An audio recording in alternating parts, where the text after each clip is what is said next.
friend we never knew. A true horror unraveled. Hey there, you brave souls. Gather round, dim the lights, and let's talk about something that'll crawl under your skin and stay there. This isn't one of those quick scares that fades by morning. No, this is the kind of story that festers, the kind that makes you question the people you've known forever. Picture this, a friendship that felt like family, a bond you'd swear was unbreakable, until it shattered in the worst way imaginable. I'm gonna tell you about me, my husband, and a guy named Michael. Buckle up, because this one's a slow burn and it's gonna get dark. Back in the day, my husband, let's call him David, had this buddy from childhood, Michael. They met way back in elementary school, somewhere in the sleepy sprawl of Boise, Idaho. Two little nerds who clicked over comic books and Atari games, inseparable from the jump. By the time I came into the picture, dating David in our early 20s, Michael was still around, quiet, friendly, the kind of guy who'd never raise his voice. I met him at this diner off State Street, neon buzzing overhead, and he just had this calm about him. A gentle smile, soft words like he wouldn't hurt a fly. Everyone liked Michael. You couldn't not like him. He was the friend you'd call at 3 a.m. if your car broke down, and he'd show up, no questions asked. David and Michael grew up tight, even as life tried to pull them apart. Me and David, we were kinda drifters, cut off from our own families, bouncing around Boise, trying to figure out who we were. Michael, though, he was our rock. Lived with his folks in this modest ranch house on the edge of town, the kind with peeling paint and a creaky porch swing. We'd crash there sometimes, the three of us sprawled out in the living room, playing old board games like Risk or Monopoly, till the sun came up. We were all into computers too, nerds to the core. David and I started tinkering with builds, piecing together clunky desktops in our garage. Michael'd swing by, lean over our shoulders, and toss out advice. "Swap that fan," he'd say, or "You're gonna fry the motherboard like that." He was good at it. Damn good. But here's the thing about Michael. He never changed. Not like the rest of us. While me and David were falling in love, getting married, scraping by in a little apartment off Fairview Avenue, Michael just stayed. Same house, same room, same life. Never had a girlfriend, never even talked about dating. I'd ask David sometimes, late at night, "You think he's lonely?" David'd just shrug. "That's Michael. He's happy how he is." And I bought it mostly. He was so steady, so kind. How could he not be okay? We'd meet up every few weeks, grab burgers at this joint called West Side Drive-In, catch a movie at the old Regal on Overland, or just hang at our place, arguing over whether Commodore 64 beat out the Apple II. Michael fit right in like he always had. Still, there was this one little itch I couldn't scratch. He was what, 25, 26? And not once did I hear him mention a date. Not even a crush. I started wondering. Maybe he was gay, scared to say it 'cause his family was old school, church every Sunday types.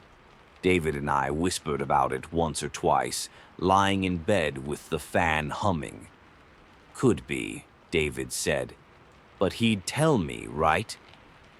We never asked him. Felt too nosy, too wrong. Michael's life was his own, and he seemed content. Why poke at it? Then, out of nowhere, he up and moved. Told us one night over pizza, greasy boxes stacked on our coffee table, that he was heading 3 hours east to Pocatello. Said his older sister, Lisa, bought a house there for her retirement. Wasn't ready to settle yet, so he'd live in it for now. We were stunned.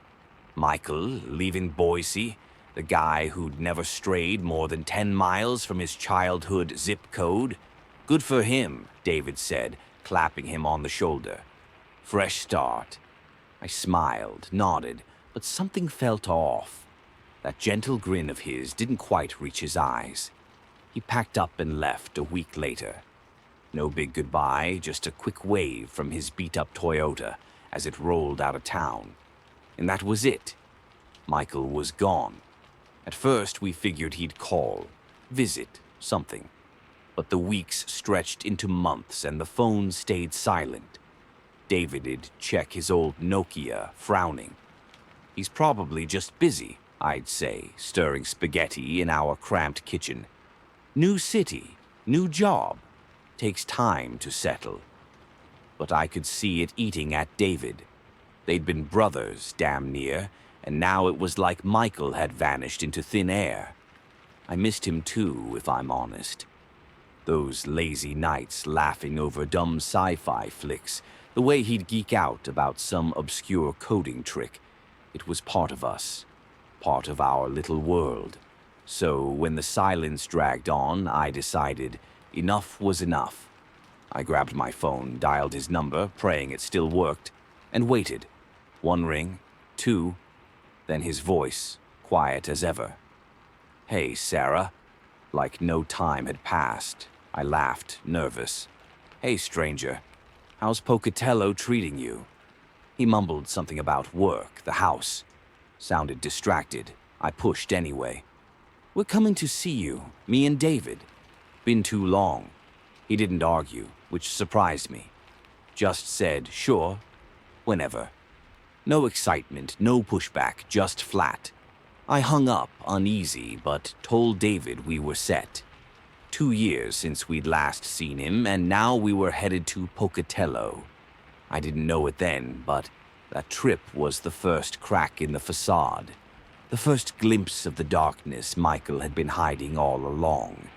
And trust me, folks, what we found there, it's gonna haunt me till the day I die.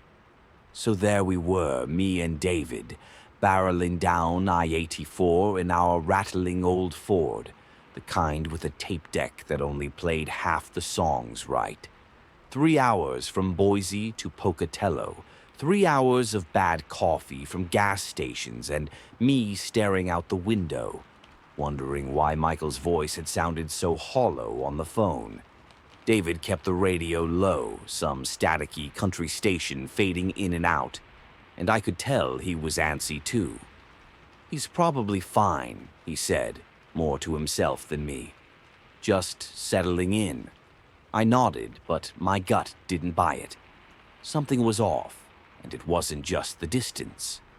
We rolled into Pocatello late afternoon, the sun dipping behind those jagged Idaho hills. Michael's new place was out past the city limits, where the streets turn to gravel and the houses get scarce. Lisa's retirement house, he'd said, somewhere she'd crash in 10 years when she was done working. For now, it was his. We found it down a winding road, tucked behind a mess of pine trees that blocked out the light. A squat, gray thing with a sagging roof and windows that stare back like empty eyes.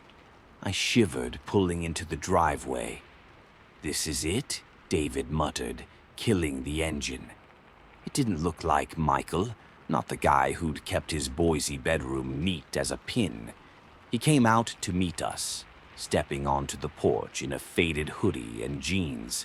Same old Michael at first glance, tall, lanky, that mop of brown hair falling into his eyes. But up close? Jesus, he looked tired, shadows under his eyes, skin paler than I remembered. "Hey," he said, forcing a smile. "Good to see you guys." His voice was soft, like always, but it didn't carry the warmth it used to. David clapped him on the back, grinning. "Been too damn long, man." I hugged him, quick, and caught a whiff of something stale. Old sweat, maybe, or just the house clinging to him. Inside, it hit me harder. The place was a mess, Not just cluttered, dirty. Dust thick on the shelves, dishes piled in the sink, a musty smell that made me want to crack a window. So there we were, me and David, barreling down I-84 in our rattling old Ford, the kind with a tape deck that only played half the songs right. 3 hours from Boise to Pocatello, 3 hours of bad coffee from gas stations, and me staring out the window, wondering why Michael's voice had sounded so hollow on the phone. David kept the radio low, some staticky country station fading in and out, and I could tell he was antsy too. "He's probably fine," he said, more to himself than me. "Just settling in." I nodded, but my gut didn't buy it. Something was off, and it wasn't just the distance. We rolled into Pocatello late afternoon, the sun dipping behind those jagged Idaho hills. Michael's new place was out past the city limits, where the streets turn to gravel and the houses get scarce. Lisa's retirement house, he'd said. Somewhere she'd crash in 10 years when she was done working. For now, it was his. We found it down a winding road, tucked behind a mess of pine trees that blocked out the light, a squat, gray thing with a sagging roof and windows that stared back like empty eyes. I shivered, pulling into the driveway. "This is it?" David muttered, killing the engine. It didn't look like Michael, not the guy who'd kept his Boise bedroom neat as a pin. He came out to meet us, stepping onto the porch in a faded hoodie and jeans. Same old Michael at first glance. Tall, lanky, that mop of brown hair falling into his eyes. But up close? Jesus, he looked tired, shadows under his eyes, skin paler than I remembered. "Hey," he said, forcing a smile. "Good to see you guys." His voice was soft, like always, but it didn't carry the warmth it used to. David clapped him on the back, grinning. "Been too damn long, man." I hugged him, quick, and caught a whiff of something stale. Old sweat, maybe, or just the house clinging to him. Inside, it hit me harder. The place was a mess, not just cluttered, dirty. Dust thick on the shelves, dishes piled in the sink, a musty smell that made me want to crack a window. The living room had a couch that sagged in the middle, a coffee table littered with takeout boxes, and a TV flickering some grainy rerun. "Sorry about the state of it," Michael said, scratching his neck. "Haven't had time to clean." 2 years he'd been here, and it looked like he'd barely unpacked. David shot me a look, but I kept my mouth shut. This wasn't the Michael we knew, the guy who'd alphabetize his game cartridges for fun. He gave us the tour, if you could call it that. Kitchen, bathroom, a hallway with peeling wallpaper. Then his room. Holy hell, his room. It was like stepping into a time capsule, a bad one. A twin bed shoved in the corner, sheets tangled, and the floor covered. Computer parts everywhere, wires snaking across the carpet, monitors stacked like tombstones, clothes tossed in heaps. It smelled like stale air and regret. "Lisa comes by every other weekend," he said, leaning in the doorway. "She takes the big room, kinda cramps my style." He laughed, but it didn't land right. I forced a smile. "Yeah, siblings, huh?" Inside, I was thinking, get your own place, man. What's stopping you? We ended up sitting in that dingy living room, sipping lukewarm beers he dug out of a fridge that hummed too loud. David tried to spark the old magic, talking retro games, asking if Michael still messed with coding. "Yeah, sometimes," he said, staring at the bottle in his hands. "Work's been busy." Busy? He'd transferred his tech job from Boise, he told us, same gig, fixing servers or whatever. They'd offered him a promotion, more hours, but he turned it down. Didn't want to be tied down, he said. I glanced around. Tied down to what? This bunker of a house? It didn't add up. Dinner was my idea. Get us out of that stifling place. Shake off the weirdness. We piled into our car and hit a little spot downtown, a diner called Portneuf Valley Brewing. Burgers, fries, the kind you'd expect in a town like this. Over the grease and clatter, I couldn't hold it in anymore. "Michael," I said, leaning across the table, "what's going on? You dropped off the map. We couldn't even get you on the phone." David nodded, chewing slow, watching him. Michael shrugged, poking at his fries. "Move took a lot out of me. Lost track of time, I guess." He looked up, eyes meeting mine. "Didn't mean to ghost you guys. Won't happen again." It sounded sincere but hollow, like he'd rehearsed it in front of a mirror. I wanted to believe him. God, I did. David seemed to buy it, relaxing a bit, cracking a joke about old times. But me? That nagging feeling wouldn't quit. His answers were too neat, too short, like he was feeding us lines to keep us from digging deeper. We wandered around Pocatello after, hit a couple shops, browsed some dusty bookstore on Main Street. Michael tagged along, quiet, hands in his pockets. I asked if he was seeing anyone, casual-like. "Nah," he said. "Not in the cards right now. Gotta get my money straight first." Sensible, reasonable, but it felt like a dodge. Driving back to Boise that night, David was chatty, glad we'd seen him, hopeful we'd reconnect. I stared out at the dark highway, those endless pines blurring past. "You think he's okay?" I asked. David sighed. "He's Michael. He'll figure it out." Maybe, but I couldn't shake it. The way his eyes didn't light up, the way that house felt more like a hideout than a home. Something was wrong, really wrong. And whatever it was, Michael wasn't telling us. Not yet. We figured that was that. A weird visit, sure, but a step toward fixing things. Thought we'd see more of him now that the ice was broken. Spoiler alert, we didn't. He went quiet again, like a shadow slipping back into the woods. And what came next? Well, that's when the real horror started clawing its way out. Life rolled on back in Boise after that Pocatello visit, but it wasn't the same. Me and David slipped back into our routine. Work, dinners at home, the hum of our little apartment on Fairview Avenue. But Michael hung over us like a fog that wouldn't lift. He'd promised to stay in touch, said he wouldn't ghost us again. Guess what? He lied. Weeks passed, then months. Nothing. No calls, no texts, not even a damn postcard from Pocatello. David'd check his phone sometimes, frowning at the blank screen. "He's probably just busy," I'd say, stirring coffee in the kitchen. But we both knew it was bullshit. Busy doesn't make you vanish. I'd catch David staring out the window some nights, lost in thought.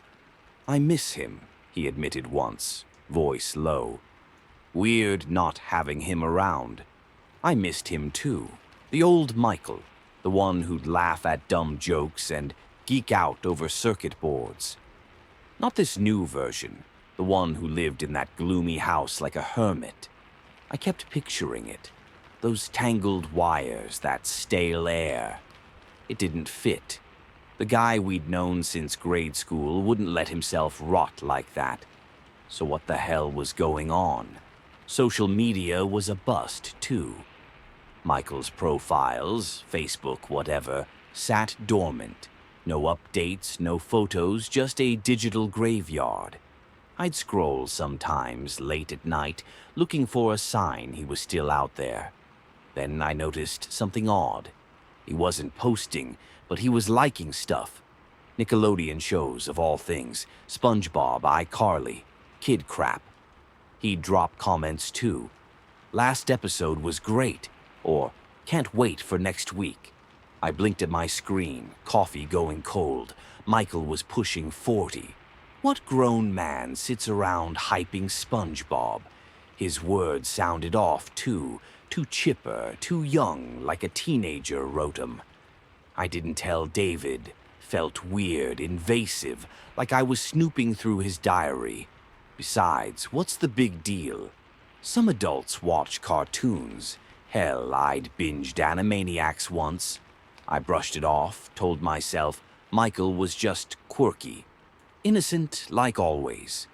But it stuck with me. A little splinter in my brain. That, and the way he dodged us in Pocatello, those short, practiced answers. It was like he was hiding behind a mask, and I couldn't tell if it had slipped or if I was just imagining things. Time dragged on. Another year, maybe 2. Michael visited once, and I had to twist his arm to make it happen. He'd been driving through Boise anyway, seeing his mom, who still lived in that old ranch house off Warm Springs Avenue. I called him up, practically begging. "Come over, just for an hour," I said. He sighed, reluctant, but showed up. Same hoodie, same tired eyes. We sat in our living room, sipping beers, and it felt like pulling teeth to get him talking. "How's Pocatello?" David asked. "Fine," he said. "Work's steady." That was it. No stories, no spark. He left early, claiming he had to get back to his mom's. I watched him drive off, that Toyota disappearing into the dusk, and got this sick feeling he was dodging us on purpose. David gave up after that. "He's changed," he said one night, sprawled on the couch. "No point forcing it." I hated hearing it, but he was right. Childhood friends drift. Happens all the time. People grow apart, move on. I told myself that was all it was. Still, I couldn't let it go. That nagging itch was back, stronger now. Michael wasn't just distant, he was hiding something. I didn't know what, but it gnawed at me like a rat in the walls. Then David brought him up again, out of the blue. We were eating takeout, burgers from West Side Drive-In, when he said, "Wonder what Michael's up to." His voice had an edge, annoyed. "I've tried, Sarah. He keeps slipping away." I could see it bugging him, that old hurt flaring up. "Let's call him," I said, wiping ketchup off my hands. "Right now." David hesitated, but I was already dialing. Same number. Thank God it still worked. Michael picked up, 3rd ring. "Hey," he said, quiet as ever. "Hey, yourself," I replied. "Where you at these days?" He paused, too long. "Back in Boise," he said finally. "Moved in with Mom. She's not doing great. Needs me around." I perked up. "You're here?" "We're coming through soon. Visiting my dad. We'll stop by." Another pause. Not yet," he said, voice tight. "Just got back. Still settling in. Next month, maybe?" I frowned. Settling in. It was his childhood home. Same room, same everything. How long does it take to unpack a bag? "Sure," I said, keeping it light. "Next month it is." He mumbled a goodbye and the line went dead. David raised an eyebrow when I hung up. "He okay?" I shrugged. "Says he is." But he wasn't. That strain in his voice, the way he pushed us off. It wasn't Michael. Not the one we'd known. I lay awake that night, staring at the ceiling, replaying it. Why'd he sound so cagey? What was he running from? David snored beside me, oblivious, but I couldn't shake it. Something was coming, something bad. And when it hit, it'd be worse than anything I'd ever dreamed. We set a date, 4 weeks out, to see him. Figured we'd swing by his mom's place, catch up proper. I told myself it'd be fine, that I was overthinking it. Michael was just stressed, taking care of his mom. That's all. But deep down, I knew better. That splinter in my brain was a warning, and I should have listened. Because what happened next? Christ, it tore our world apart. The month crawled by, slow as death, after that call with Michael. Me and David kept busy. Work, errands, the usual grind of Boise life. But it was there, lurking. That date we'd set to see him, circled on the kitchen calendar like a bad omen. I'd catch myself staring at it over coffee, that little square in black ink. Visit Michael. David didn't say much about it, just went quiet sometimes, like he could feel it too. We were supposed to swing by his mom's place on Warm Springs Avenue, tag it onto a trip to see my dad up in Meridian. Simple plan. Nothing to it, except it felt wrong. Wrong in a way I couldn't pin down. The day before we were set to go, David was sprawled on the couch, flipping channels. I was in the kitchen, chopping onions for dinner, the knife thumping steady against the board. TV noise drifted in, some sitcom laugh track, then a car ad, then silence. Too much silence. "Sarah!" David's voice cut through, sharp, panicked. I dropped the knife, heart lurching, and bolted to the living room. "What? What's wrong?" He didn't answer, just pointed the remote at the screen, his face white as bone. "Look at this," he said, voice shaking. "Hurry!" I sank onto the couch beside him, eyes locked on the TV. It was a news segment, local, KTVB Channel 7, the kind that usually drones on about traffic or weather. But this was different. The camera panned across a courtroom, all wood paneling and stiff suits. And then, Jesus, there he was. Michael. Our Michael. Shuffling in, head down, wearing an orange jumpsuit that hung loose on his frame. Hands cuffed, feet shackled, a bailiff guiding him like a dog on a leash. I blinked, hard, thinking it was a trick, a look-alike, a prank. But his name flashed on the screen. Michael James Carter. No denying it. David hit play, he'd paused the DVR, and the newscaster's voice filled the room, cold and clipped. "Another arrest today in connection with one of the largest child trafficking rings dismantled in recent years," she said. Michael Carter, a Boise resident, is among dozens implicated after police cracked a dark website trafficking in child exploitation material. The investigation, spanning multiple states, has been ongoing for years. My stomach dropped, bile rising. David's mouth hung open, a sound stuck in his throat. The screen cut to footage, cops swarming a house, hauling out computers, evidence bags piled high. I recognized it, his mom's place, that creaky ranch house we'd laughed in as kids. "What the hell?" David whispered, rewinding it. He played it again, then again. 5 times, 10, I lost count. Each time, Michael's face hit me like a punch. That quiet guy, the one who'd fixed our busted printer, who shared pizza with us till midnight. He was a monster. A goddamn monster. The newscaster kept going. Authorities found extensive evidence at 2 properties linked to Carter, his mother's home in Boise, and a residence in Pocatello owned by his sister, Lisa Carter. Hundreds of files, some dating back decades, along with DNA evidence tying him to the crimes. DNA. I didn't want to know what that meant, didn't want to picture it. I grabbed my phone, hands trembling, and started searching. News articles popped up, fresh ones, still breaking. Raids at both houses, just like she'd said. Michael's computer stuffed with filth, stuff he'd been hoarding since he was a kid. His sister's place in Pocatello, that gloomy bunker we'd visited, trashed by cops too. Lisa'd already scrubbed him from her life, his name yanked off the deed, her Facebook wiped clean of him. His mom, poor sweet Mrs. Carter, hadn't said a word, but the silence screamed guilt. For his family to ditch him like that, it had to be bad. Beyond bad. David was pacing now, muttering. How? How'd we miss this? I didn't have an answer. All those years, sleepovers, game nights, that gentle smile, he'd been hiding it. The Nickelodeon likes, the way he'd clammed up in Pocatello, that teenage room full of wires. It clicked, sickeningly. He wasn't quirky. He wasn't innocent.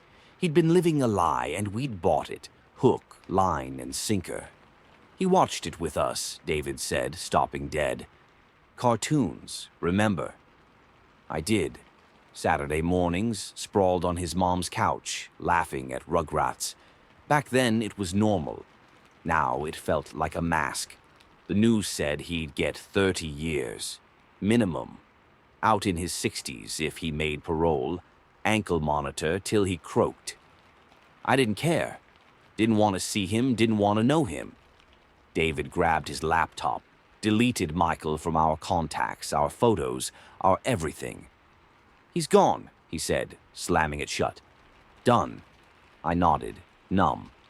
We wouldn't call his family, wouldn't visit him in whatever hellhole they locked him up in. Ties cut. End of story. Except it wasn't. That night I couldn't sleep, kept seeing his face, those tired eyes, that fake smile. Kept hearing his voice, soft and steady, promising he'd stay in touch. Every memory twisted, poisoned. David tossed beside me, restless, and I knew he was breaking too. The guy we'd loved like a brother, the one we'd trusted with our lives. He'd played us. And whatever he'd done, whatever filth he'd buried in those computers, it was worse than we'd ever imagine. The horror wasn't just in the news. It was in us now, festering, and it wouldn't let go. The days after that news segment stretched out like a bad dream you can't wake up from. Me and David stumbled through our little Boise life, but it was hollowed out, gutted. The apartment on Fairview Avenue didn't feel like home anymore. Just a box full of ghosts. We'd sit at the kitchen table, coffee going cold, not saying much. What was there to say? Michael, our Michael, the guy who'd crashed on our couch, who taught us how to overclock a processor, was a monster. Not the kind with claws or glowing eyes, but worse. Real, human. And we'd never seen it. I kept replaying it, every moment, every laugh. That time he'd fixed our busted sink, kneeling on the linoleum with a wrench, grinning up at us. The nights we'd stayed up late in his mom's basement, arguing over Dune or Star Wars. It was all there, crystal clear, but twisted now, tainted. I'd catch myself staring at the spot on the shelf where his old photo used to sit, the one we'd torched in a fit of rage. 3 of us at Lake Lowell, arms slung around each other, smiling like idiots. Gone. Ashes. David burned it the night we found out, hands shaking as he held the match. He's dead to me, he'd said, voice cracking. I didn't stop him. He changed after that. David, I mean. My husband, the guy who'd always been quick with a joke, easy with a smile, turned hard. Paranoid. He double-checked the locks every night, peering out the blinds like someone was watching us. You think he ever brought it here? He asked once, late, sitting on the edge of the bed. What? I said, though I knew. That stuff. Those files. I shook my head, fast. Number no way. But the truth was, I didn't know. Couldn't be sure. Michael had been in our home, slept here, eaten here. The thought made me sick, like his shadow was still lurking in the corners. I got it, though. Why David shut down. It's one thing to lose a friend to time or distance. It's another to realize you never knew him at all. He stopped trusting people, new co-workers, the guy at the gas station, even our landlord. You can't tell, he'd say, eyes dark.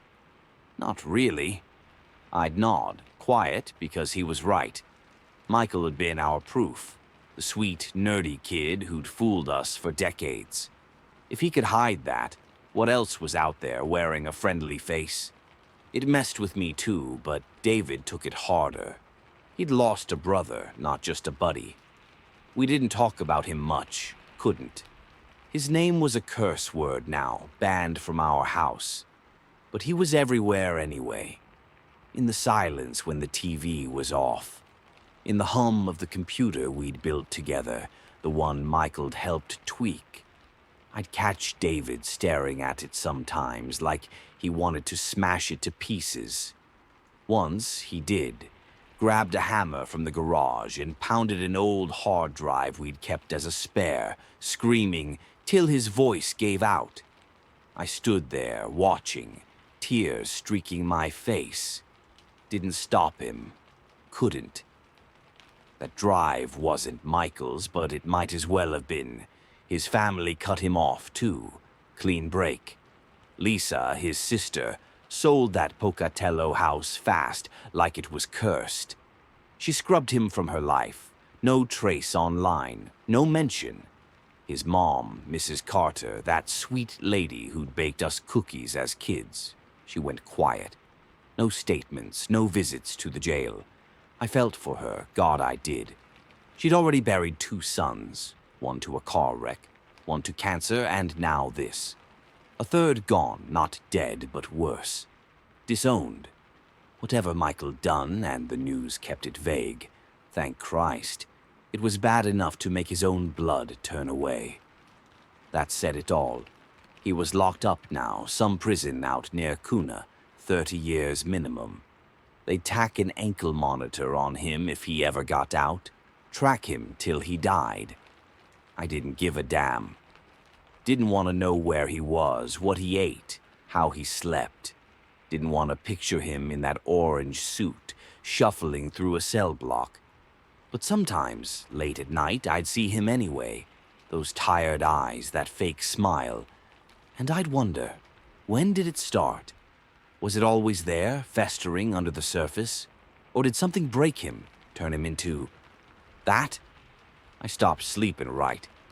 Dreams came, dark ones. Michael at our door, knocking soft, asking to come in.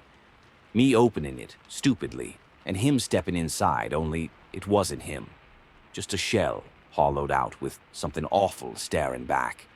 I'd wake up sweating, heart hammering, David snoring beside me. Didn't tell him. He had enough ghosts of his own. We quit asking questions, too. No point. The news had the basics. Trafficking, dark web, decades of filth. Enough to know we didn't want the details. Enough to know he was gone for good. But here's the kicker. The real horror. It wasn't just Michael. It was us. What he left behind. We'd invited him in, loved him, trusted him. And now that trust was ash, scattered across our lives. Every memory a lie, every laugh a trick. He'd been a magician, pulling off the longest con I'd ever seen, and we'd clapped like fools. That's what haunts me most. Not the crimes, not the prison bars, but the fact that he'd lived in our world, breathed our air, and we'd never suspected a damn thing. Not till it was too late. Weeks turned into months after we cut Michael out, but he didn't fade, not really. Me and David tried to move on, patching up our Boise life like it was a cracked windshield. We'd go through the motions, work, groceries, beers at West Side Drive-In on Fridays. But it was all surface. Underneath, the rot was spreading. You don't shake something like that, not when it's someone you loved, someone who'd sat at your table, laughed at your dumb jokes. He'd been family, closer than blood, and now he was a stain we couldn't scrub out. David got worse. My husband, the guy who'd once talk your ear off about old sci-fi flicks, barely spoke anymore. He'd sit on the couch, staring at nothing, the TV off, the room so quiet I could hear the clock ticking in the kitchen. "You okay?" I'd ask, dumb question every time. He'd nod, slow, but his eyes said different, hollow, like something had scooped him out and left the shell. He quit tinkering with computers, too. That old rig in the garage, the one Michael had helped build, gathered dust till David hauled it to the curb one night, no warning. "Don't need it," he muttered when I asked. I didn't push, couldn't.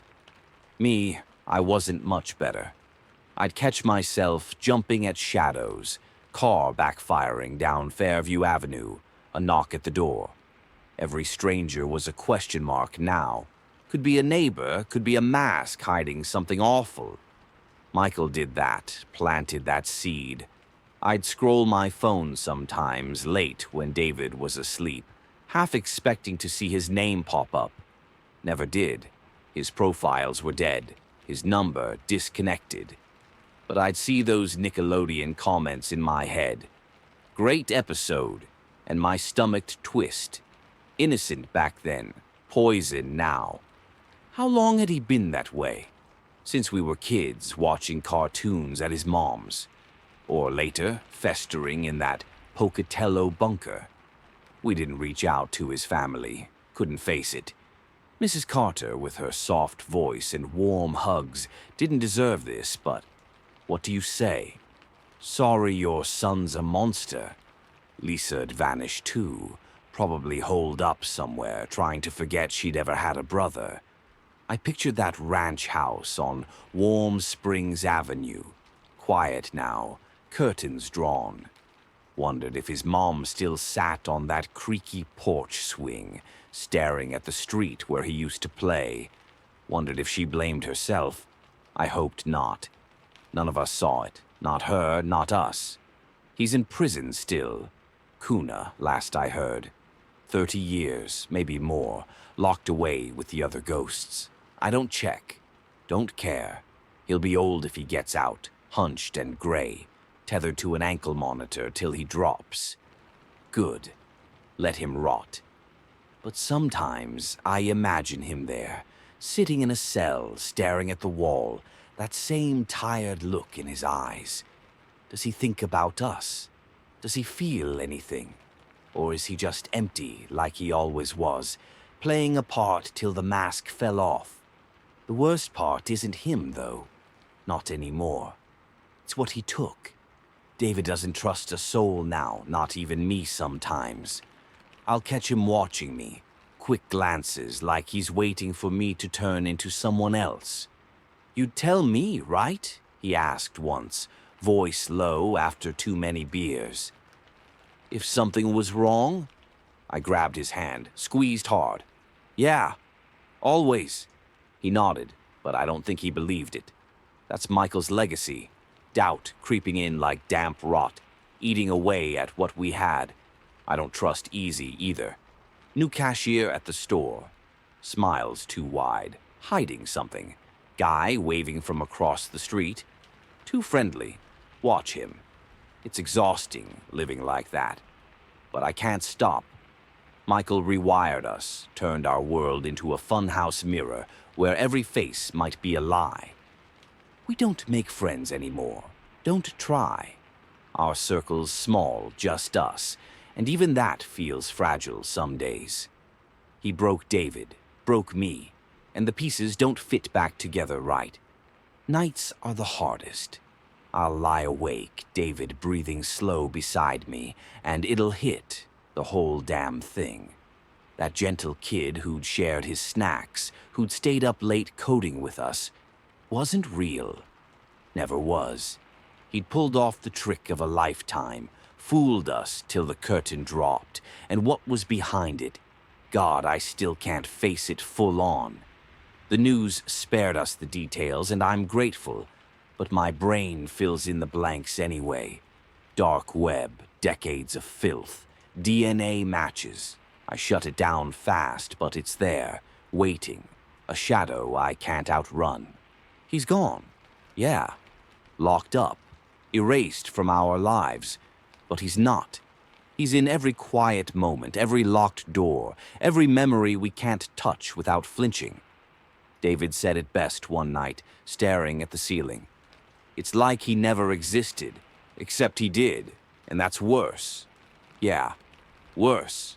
Because the Michael we knew was a ghost, a mirage, and the real one, the monster, was there all along, hiding in plain sight, right under our noses, smiling while we clapped like fools at his magic show. So here we are, you and me, at the end of this road. Michael's locked away, but he left his mark, a scar that won't fade. Me and David, we'll keep going, I guess, day by day, step by step. But if there's one thing I've learned, it's this. You never really know anyone. Not deep down, not where the dark lives. And that, my friends, is the scariest damn thing of all. Well, folks, that's where the shadows settle, for now. Michael's locked away, but his ghost, it's still rattling around in our heads, isn't it? Makes you wonder, who's sitting across from you right now, hiding their own dark little tricks? I've got more stories like this brewing, tales that'll keep you up past midnight, so don't go anywhere. Hit that subscribe button, yeah, right down there, and smack that bell so you don't miss a single shiver. Trust me, you won't want to sleep through what's coming next. Drop a like if this one got under your skin. I want to know it hit you as hard as it hit me. And share it. Send it to that friend you think you know. See if they squirm. Got a story of your own? Somebody who turned out to be a stranger? Spill it in the comments. I read 'em all, and maybe yours'll spark the next nightmare we unravel together. Till then, keep the lights on, keep watching, and I'll see you in the dark real soon.